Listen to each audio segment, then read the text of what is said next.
All right, welcome to Docendo Discumus number 4. Before we look at the sentence, here's a word history mystery for you. What does an adjective meaning never having happened before have in common with an adjective related to a child who has developed certain abilities earlier than usual? We live in a time when lots of things are happening every day that have never happened before. The question is, what is one word we could use for that? And that's one great thing about vocabulary is it helps you say one thing concisely that has many words behind it. Well, let's look at our sentence here, and we see something that has never happened before is unprecedented. And the second word is precocious that we're comparing it with. Now, let's switch gears here and look at this sentence as editors. When he gave the sales manager job to a teenager, the sales manager took an unprecedented step. So what do we see there that could be changed? One good thing to do is look for the subject of the sentence. That often helps you get at where there might be some problems. I think in this sentence we would say the subject is the sales manager, wouldn't we?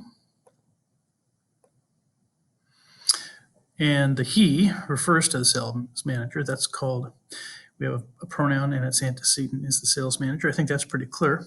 But this opening part, when he gave the sales manager job to a teenager, we need a comma there, don't we, to separate this opening clause from the main clause. Again, when is called a subordinated conjunction. We could call this the subordinating comma because we have an opening dependent clause. Basic rule is whenever you start a sentence with a dependent clause, it's going to be a complex sentence, and you want to have a comma to separate the two. Next thing we might notice here is sales manager. Now that is a title, but the rule in English says that when you have titles, unless you have a name attached to it, you should not capitalize it. So in this case, we don't have a name, so I think this title should just be lowercase. Does that make sense? Next thing here is we have unprecedented step, took a unprecedented step. Now there's a little rule in English that when you have a vowel sound, not just a vowel, but a vowel sound, unprecedented, that the article, in this case a, should be an unprecedented step. That's another good reason why it's a good idea to read your sentences out loud as you edit, because you might not catch that unless you read it out loud. Now, let's see. I think that's a good sentence now. When he gave the manager job to a teenager, the sales manager took an unprecedented step. I think that's good. All right, so now let's look at our definitions here. Unprecedented, again, never having happened before.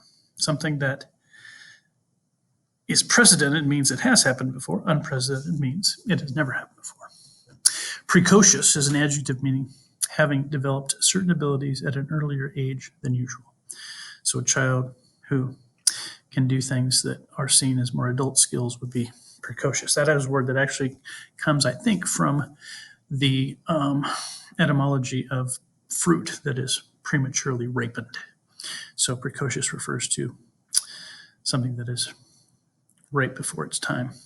Now, both of those roots have a root in there. Both of those words have a root from Latin, pretty common root, obviously, meaning before. So obviously we can see why unprecedented means before, because it's something that has never happened before. And of course, a person that is precocious is mature/ripe before their time. And of course, there's some other examples of words that have that same root.